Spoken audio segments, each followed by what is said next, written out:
The episode opens at Dubai Airport, with Sam getting ready to board his flight to London. Meanwhile, Alec is running extremely late for the same flight, but just as he arrives, a gate agent named Neela calls him over for security check so he can make it on time. However, when he reaches the gate, he finds it already closed. The agent tells him it's too late and he won't be able to board. Alec panics and begs her to let him through because he has to travel, but she refuses at first. Sam notices what's happening and steps in to help convince the agent to let Alec aboard since the plane hasn't moved yet. She eventually agrees, and both of them make it to the aircraft, heading to their seats. Captain Robin welcomes everyone and informs the passengers the flight will be about 6 hours until they land in London. The plane takes off, and the flight attendants begin the usual safety demonstration. Sam, meanwhile, is texting his ex-wife Marcia. He's annoyed by the guy sitting next to him, Hugo, who has his phone volume ridiculously loud. Sam politely asks him to turn it down. Marcia receives Sam's message, but completely ignores it, as she's with her boyfriend Daniel at the moment. Hugo tries to make conversation and tells Sam he works in marketing, but Sam shuts him down and asks him to put on a movie so he can enjoy the flight peacefully. Hugo gets embarrassed and apologizes. A little girl named Naomi heads to the restroom, and while she's inside, she notices a bullet lying on the floor. Terrified, she quickly returns to her seat and shows it to her friends, who also begin to panic silently.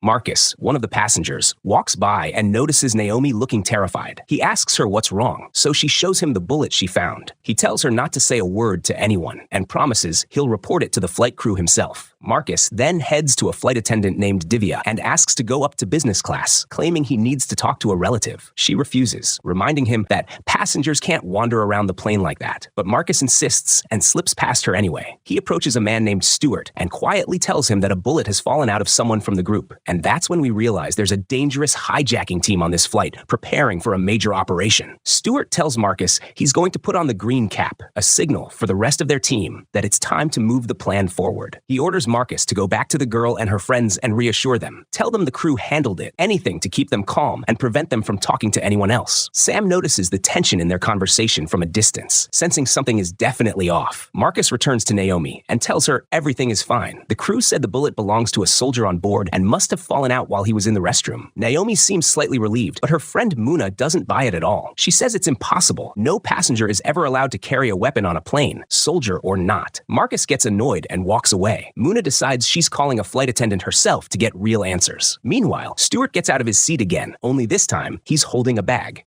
Sam immediately notices the bag in Stuart's hands. He heads to a flight attendant and asks if the crew has been handing out any bags to the passengers. She looks confused and tells him no, nothing has been distributed yet. Sam thanks her and starts walking down the aisle, keeping his eyes on the passengers. That's when he sees several people carrying the exact same bag Stuart has. His suspicion grows, and then suddenly, one of them, a woman named Jamie, stands up, pulls out a gun, and threatens everyone on board. Sam quickly slips into an empty seat as all the hijackers reveal themselves one by one, armed and ready. Panic spreads through the cabin. People are screaming, crying, frozen in fear. Divya, the flight attendant, tries to sneak toward the cockpit to warn the captain and alert air traffic control, but Stuart is already waiting for her with a gun pointed right at her head. Jamie warns everyone, if she sees anyone move from their seat, she'll take them out on the spot. At the same time, another hijacker, Jaden, is shouting orders in Arabic, scaring the passengers even more. Two guys whisper to each other. One assumes the hijackers must be Arab terrorists, but the other hesitates, pointing out that the woman leading them speaks perfect English and doesn't even look Middle Eastern. Sam overhears them, but stays focused. He turns to the woman sitting next to him, who's crying uncontrollably, and gently asks her name. She whispers, Amanda. Meanwhile, back at Dubai Airport, Neela receives a frantic call from her husband, Sal, who sounds completely unstable and begs her to come home right now. Back on the plane, First Officer Anna tries to reach any of the flight attendants, but no one responds. Suddenly, Arthur, one of the crew members, hears the cabin phone ringing. He quietly answers and explains to Anna what's happening, but Jamie catches him and threatens to shoot.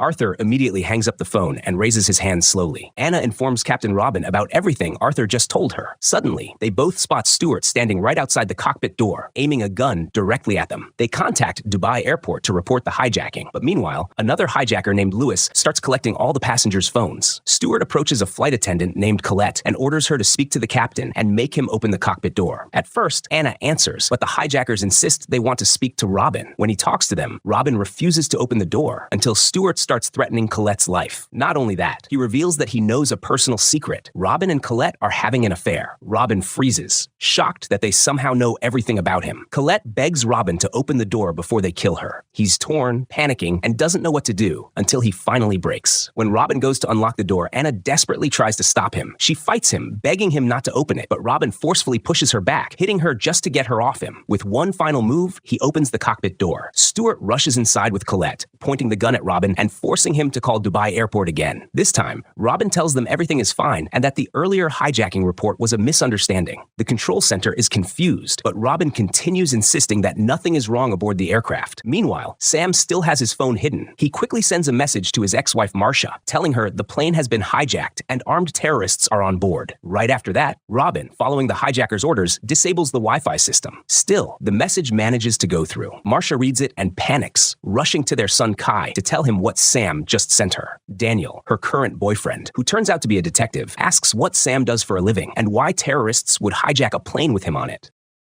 They tell Daniel that Sam is a professional negotiator, the guy companies hire when they need someone who can secure the best deals and close any negotiation successfully. Meanwhile, on the plane, Sam approaches Stuart and tells him he doesn't care about anyone on board. All he wants is to get home safely to his family. He offers to help the hijackers, pretending he's willing to join them if it means survival. Stuart sits with him, but clearly doesn't trust a word he says. When he checks Sam's passport, he becomes even more suspicious. He orders Jamie to take Sam back to his seat and forces him to unlock his phone so she can check his messages. Sam hands over the phone, and we discover he already deleted the message he sent to Marcia, fully expecting they would inspect his phone. Just then, two passengers suddenly attack one of the hijackers and manage to knock his gun to the floor. Chaos erupts. Everyone starts rushing toward the fight, including Sam. He spots the gun, grabs it, but instead of using it, he hands it directly to Stuart, trying to gain his trust even further. When Sam returns to his seat, he tries talking to Hugo again, but Hugo refuses to even look at him, convinced Sam is now working with the terrorists. Back in London, Daniel calls Zara,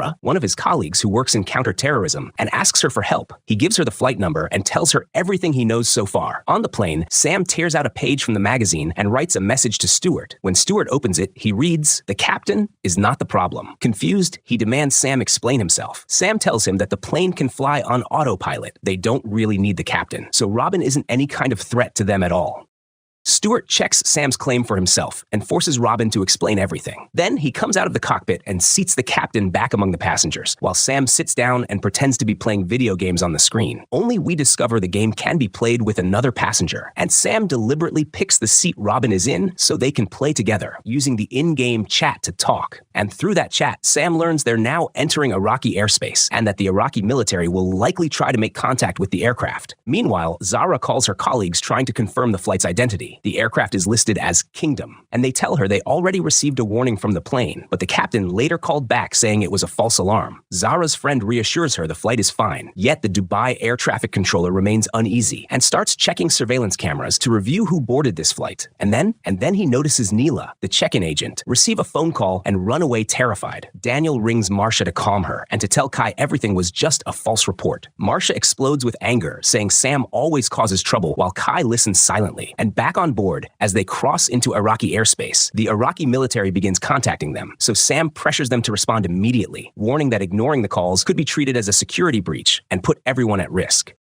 Stuart orders Jamie to bring Anna so she can respond to the Iraqi Air Force, but Sam immediately tells them that the Iraqi military would never accept an answer from the first officer. They'd want the captain to speak to them directly. He warns that if the Iraqis feel threatened or unsure about the plane's identity, they'll scramble fighter jets and could shoot them down with missiles. Despite Sam's warning, Stuart insists Anna will answer. As soon as Anna responds to the call, the Iraqi military asks if she's the captain. She reluctantly claims she is, telling them the aircraft's name, Kingdom. The Iraqi defense quickly pulls up all the data on the flight and discovers that the assigned captain's name is Robin Allen, meaning Anna is lying. She tells them Robin isn't in the cockpit right now and she's filling in for him. The Iraqi side then demands to speak with Robin immediately for security reasons. Robin refuses, refusing to move or speak. Sam tries to convince him, but he still refuses. So Sam threatens Colette's life, forcing Robin to comply. Robin finally steps up and identifies himself, giving his full name and date of birth. When asked if the aircraft is safe, he tells them everything is under control and apologizes for the delayed response. response, claiming they were dealing with radio issues. The Iraqis buy it and allow the plane to proceed. But while standing there, Robin secretly presses a hidden switch without anyone noticing. Meanwhile, in London, Alice arrives late for her shift in the air traffic control center. She learns there was a hijack alert earlier, but it was marked as a false alarm, so she decides to double-check everything herself.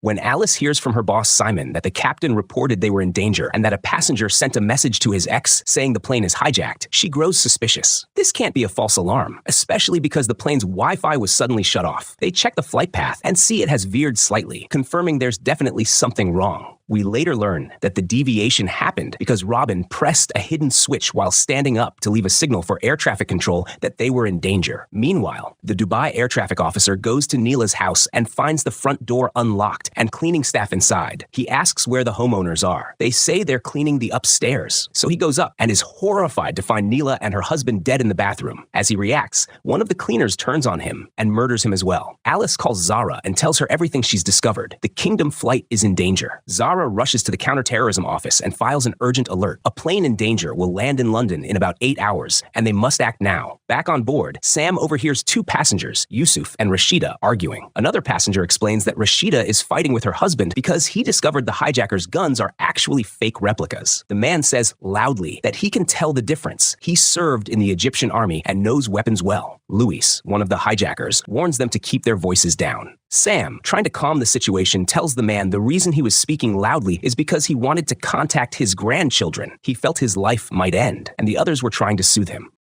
After Louis walks away, Hugo quietly tells Sam that he's convinced the guns are fake. Earlier, when they fired shots, no one was hurt, and there was no damage to the plane at all, which makes no sense. Sam tries to calm him down, insisting that no one would hijack a plane with fake weapons. Hugo decides to go to the restroom pretending to feel sick. Inside, he pulls out a tissue and a pen, writes a message on it, and as he walks out, he drops the tissue near the passengers so someone can find it. A woman picks it up and reads Hugo's note. The terrorists' guns are fake because the bullet fired earlier was never found. If anyone finds it, turn on the reading light as a sign. She starts searching the floor for the bullet, but Louis spots her, and she quickly says she's just looking for her glasses. Jamie then storms over and yells at everyone, reminding them no one moves from their seat. Hugo returns to Sam and explains what he did. Sam tells him that was reckless and extremely dangerous. The passenger couldn't find any bullet and didn't turn on the reading light, which only proves Hugo's theory. The guns are fake. Just then, Stuart comes over and forces Robin to the cockpit again because the plane is entering Turkish airspace, and the Turkish Air Force is calling them. Robin identifies himself, and the Turkish military immediately informs him the aircraft has deviated from its assigned route. Robin panics, terrified Stuart might realize what he's been trying to do, so he quickly tells them he'll correct the flight path right away. Meanwhile, one of the passengers, Nasser, starts feeling really sick. He has diabetes and needs his insulin. He asks Jaden if he can get his medication from his bag, but Jaden refuses and orders him to sit still, threatening him and everyone around with his gun. At the same time, the Counterterrorism Command Center gathers to assess all the evidence they have and decide their next move. Alice joins them via video call and explains how the aircraft's flight path is zigzagging rather than straight, a clear coded signal from the pilot that they're in danger. Meanwhile, on the plane, Robin continues communicating with Sam through the in-flight game chat, informing him he was forced to correct the aircraft's course. But when Stuart catches a glimpse of the screen, Robin quickly clears the message. Stuart becomes furious and punches him. Sam tries to step in, but Stuart threatens to kill him if he intervenes again. He then orders Jamie to shut down all passenger screens immediately. While the hijackers are distracted, flight attendant Arthur secretly approaches Sam and Hugo, telling them that earlier, a young girl had found a bullet in the lavatory and tried to report it before everything escalated. Sam then asks the woman beside him to get Yusuf's attention. He wants Yusuf to draw two sketches, one of a real bullet and one of a fake round. Yusuf quickly sketches both. Now Sam needs a plan to get the drawings to Naomi so they can confirm what she saw. When the flight attendants start distributing water, Sam discreetly passes the sketches to Divya, who hands them to Arthur, and Arthur manages to get them to Naomi. He tells her in a low voice, if the bullet she found matches the real one, do nothing. But if it matches the fake one, turn on the reading light. Naomi and her friends compare the drawings, and with wide eyes and shaking hands, they switch on their lights. Arthur returns to Sam and discreetly signals that the bullets are fake. Sam shares the news with Hugo, whispering, everything just changed. Daniel calls Zara again, asking for the full passenger list of the Kingdom flight. He's convinced that once he checks the names, he'll find someone with a criminal record, which could help identify the hijackers. Zara insists they're already doing that themselves, and that she can't send him any classified information. Later, Zara calls her friend Heidi to ask if she found anything useful on the passengers, but Heidi has nothing, no suspicious intel at all. Zara then makes a risky decision. She sends the classified passenger file to Daniel because she knows he's a skilled investigator and can help her faster than anyone. Not long after, Daniel calls back with a breakthrough. There are 5 names with no records in the National Civil Registry, completely untraceable. Zara gathers the team and shows them the faces of those 5 ghosts, confirming these are their terrorists. Back on the plane, Nasser can't wait any longer. He opens his bag to get his uncle's insulin, and Jaden immediately jumps on him, attacking violently. The whole cabin erupts into chaos, passengers screaming, struggling, panic taking over. Sam realizes this is the perfect moment for his plan. While everyone is distracted, he slips away, hides, and ambushes Marcus. A brutal fight breaks out between the two. Marcus threatens him with a gun, but Sam boldly tells him they know the bullets are fake. Right then, Stuart loads real ammo into his pistol and shoots a woman, killing her instantly. Terror floods the cabin, screams everywhere. Stuart fires into the air and threatens to kill another hostage if anyone else dares move or speak. He orders Arthur to pick up the microphone and calm the passengers immediately, or more people will die. Marcus forces Sam to tie his own hands and restrain himself. Right then, Stuart notices that the Romanian Air Force is contacting the plane since they've just entered Romanian airspace, warning that if the aircraft doesn't respond immediately, they will take severe action. Meanwhile, Jaden orders Nasser to clean up the mess first. Then he can give his uncle the insulin. Back in London, Daniel officially joins Zara's task force, and the UK Foreign Secretary, Louise, is present as well. The Romanian Foreign Minister calls Louise to inform her that a British plane is approaching their airspace and refusing to respond, which forces them to consider military engagement. On the plane, Luis is in serious pain, still bleeding from the stab wound Nasser gave him earlier. Flight attendant Divya tries to help, but Sam points out it's a stab injury and needs proper medical attention. Divya asks over the PA if there's a doctor on board, but no one answers. Sam offers to help her because she can't treat the wound alone, and Luis reluctantly agrees. Moments later, Romanian fighter jets surround the Kingdom aircraft. They instruct the crew that if the plane cannot respond due to a radio malfunction, they must signal, rock the wings, flashlights, anything to show compliance. The hijackers then order all passengers to close their window shades. Jamie turns to Stuart, panicking, saying the jets might shoot them down. But Stuart dismisses her fear and insists a British airliner would never be attacked. That would escalate into full-on war. Elsewhere on the plane, Colette sits with Anna and the 2 pilots being held hostage. One of them tells Colette they must signal the fighter jets somehow, or Romania might destroy the plane if they believe it poses a threat to their country. Colette decides to take action. She gets up, takes a passenger's seat, and opens the window shade so the Romanian fighter pilots can see inside the aircraft. It works. They immediately spot her and witness Jaden violently assaulting her, and they clearly see the weapon in his hand. Robin tries to convince Jamie to let him signal the jets so they don't fire missiles at the plane. She refuses. Then Stuart comes over, and Robin warns him that the jets will attack. They get no response. That is a certainty. Stuart finally relents and allows Robin to try communicating, but Robin quickly discovers the radio system is damaged. Stuart had broken it earlier. Meanwhile, Sam is still with Louis, trying to slow the bleeding as Lewis's condition deteriorates rapidly. Lewis tells Sam to take his phone out of his pocket so he can call his mother one last time. Sam then notices the phone suddenly has internet connection. The data is still working. Sam dials Lewis's mother, and Louis speaks to her with tears in his eyes, saying goodbye, telling her he'll never see her again, that he loves her so much, and his breathing becomes weaker with every word. Marcus searches for medication to help Lewis, and Jaden tells him to try the passengers dressed in white, assuming they're Arab and might have medicine, but all they have is insulin. Marcus then stands in the aisle and begs everyone for any kind of painkiller or sedative, but nobody responds. Terrified of the hijackers, he snaps, screaming at them, threatening, and the entire cabin falls deeper into fear. At that exact moment, Marcia receives a message from an unknown number. We then realize Sam recorded a voice message for her, letting her hear what's happening with Lewis, hoping she'll understand that he truly is in danger. Marcia calls Daniel and tells him everything. Daniel asks her to send the recording immediately. He takes it to Zara and the rest of the team, and by tracing the phone number, they pull up information about Lewis. They discover that all 5 hijackers are actually British nationals. Zara uses that intel to notify Romania's interior minister, and they realize Britain, not Romania, is the target. Back on the plane, Sam keeps calling for a doctor. A passenger named David stands up. He's a doctor and rushes to help. Outside, the fighter jets are preparing to fire missiles at the kingdom, but a last-minute order from the minister calls them off. When Marcia returns home, she finds Kai has left the house. Meanwhile, an unknown man hands Romania's interior minister a sealed envelope containing the terrorists' demands. The minister tells his aide to call Louise, the UK Foreign Secretary, at once. On board, Stuart orders everyone to sit back down and stay away from Lewis. After Sam returns to his seat, he sketches the Hungarian flag and shows it to Hugo, signaling he has a plan that could get them out of this. At the Romanian Interior Ministry, the aide reviews security footage from the location where the envelope was delivered to identify who handed it over. At the counterterrorism office, they read the demands aloud. The hijackers insist Britain free Edgar and John, two men jailed in a major weapons case and labeled extremely dangerous criminals, and they warn that if their demands aren't met, they will kill everyone on the plane.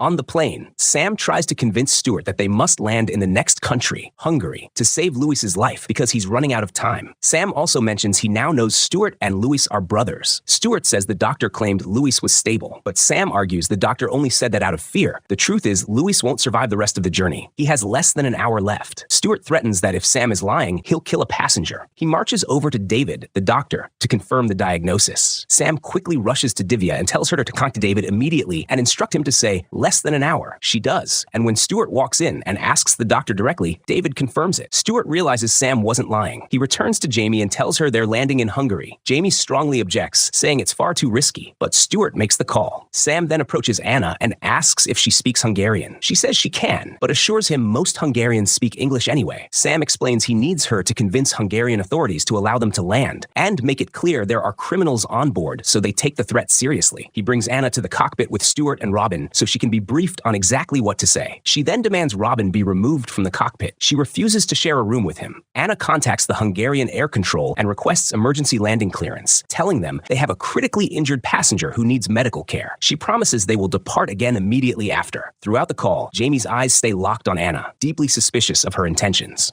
Jamie tells Anna to continue in English so Hungarian authorities can fully understand the situation. As the plane begins its descent, Marcus rushes to Stuart, warning him they can't land. This would change the entire plan. If their bosses find out, there will be severe consequences. He begs Stuart to reverse the decision, insisting Louis is stable now and no longer needs medical attention. Sam steps in trying to calm Marcus down, but Marcus panics and reveals something shocking. If the plane lands, their families will be killed. Sam freezes, asking what their families have to do with any of this. Marcus admits their bosses took their passports and threatened their loved ones. That's why none of them can deviate from the original plan, not even slightly. Sam rushes to Stuart and tells him landing must be canceled, and Stuart should hear it from Louis himself. But when Stuart goes to check on his brother, Louis is already dead. Sam immediately contacts Divya, instructing her to inform the cockpit, abort the landing. Meanwhile, Daniel manages to track down Louis and Stuart's mother. She reveals that if she tells them who her sons are working for, she'll be killed. She's being watched and hunted by dangerous people. She excuses herself, saying she needs a tissue, but Daniel realizes too late she's trying to escape. She throws herself into the street, killing herself rather than betray whoever is behind the hijacking. Back in Dubai, neighbors report Neela missing after cleaners were seen leaving her home suspiciously. Police storm the house, and the disturbing details quickly hit the news. The counterterrorism unit sees the photos of the murdered victims. At that same moment, Kai is at his father Sam's home when suddenly armed cleaners break in holding guns.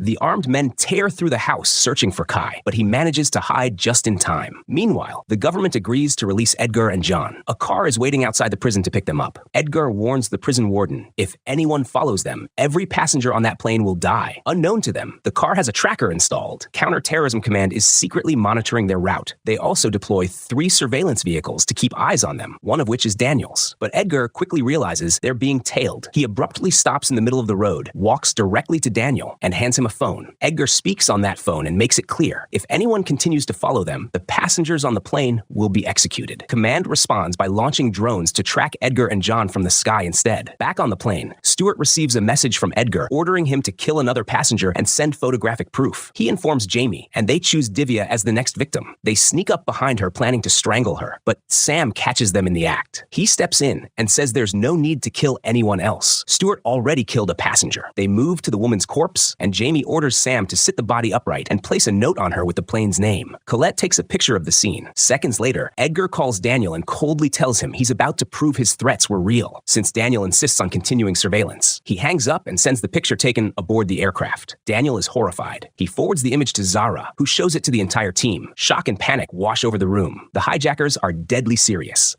Sam speaks quietly with Hugo, worried they'll be forced to stage another corpse photo, which would mean anyone could be next. They agree they need a plan to take control of the plane and save themselves. Sam slips Hugo's hand into his pocket, and Hugo secretly pulls out a pair of scissors he'd swiped from the first aid kit amid the chaos. Hugo uses the scissors to start freeing his bound hands, and when Stuart walks by, they quickly hide the tool and make it look like Hugo's still restrained while Sam keeps his own hands tucked away. Meanwhile, journalist Felix meets a man named Devlin at an empty bar. Devlin tells him to run a story claiming Kingdom Airlines stock has crashed and to publish it within 30 minutes. If Felix refuses, Devlin threatens to expose him as a paid peddler of scandal. Devlin then calls Edgar to confirm the job is done. Edgar phones Daniel and reports the route is blocked. The road ahead is full of police. It's clear Edgar ordered the obstruction to delay any tailing vehicles until the plane lands. He warns that as long as people keep following them, he will start killing passengers. Daniel tries to reason with him, but Edgar slams the line shut. Daniel urgently calls Zara, begging her to pull the police off the road and let Edgar pass, because lives on the plane are at stake. Back on board, Sam scribbles a short message on a juice carton and slips it into circulation among the passengers. The note calls for unity. They must band together and fight to protect themselves if they hope to survive the hijackers.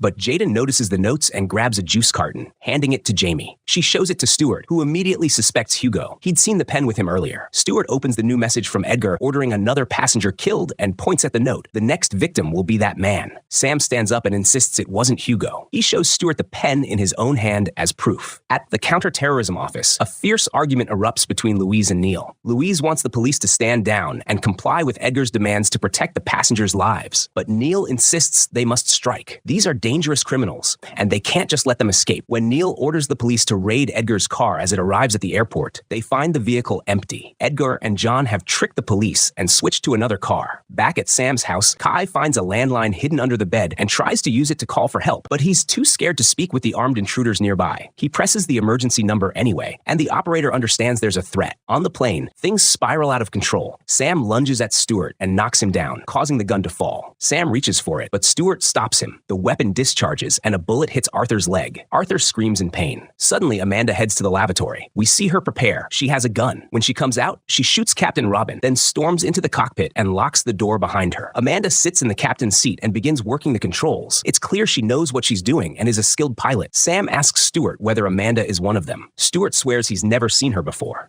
The passengers manage to unite and overpower several members of the gang. They tie them up and seize their weapons. Sam grabs Stuart's pistol and tries to calm everyone down. When they check the gun Sam took, they find it's the only one loaded with live rounds, which means there's a far bigger problem now, and they need a plan fast. Sam asks Jamie to go into the cockpit and talk to Amanda to let her know the passengers have taken back control of the cabin. Jamie refuses. She says Amanda is clearly following a backup plan, and they don't know her or what she intends to do. Anna goes to fetch her bag, and the others learn she has a little girl. Sam decides to use the child as leverage and tries to pressure Amanda through Anna's daughter, but Amanda suddenly severs the phone line. The passengers then notice the aircraft has changed course. Alice alerts the counterterrorism unit. Kingdom has altered its route. Daniel calls Marcia to check on her and Kai. She tells him Kai went to his father's house. Daniel jumps in his car and races off. He knows Kai could be in danger. At Sam's house, emergency police arrive and ring the bell. One of the gunmen opens the door and pretends to be a cleaner. The officer believes him and leaves, thinking it was a false alarm. Meanwhile, the second gunman spots Kai and points a gun at him. Back in the sky, the passengers see fighter jets circling the aircraft, jets that were ordered to surround them by Neil. He coldly tells Louise that killing 200 people on the plane now would be better than letting the aircraft crash or explode over London and killing many more. Louise replies that this isn't her decision. The Prime Minister must decide.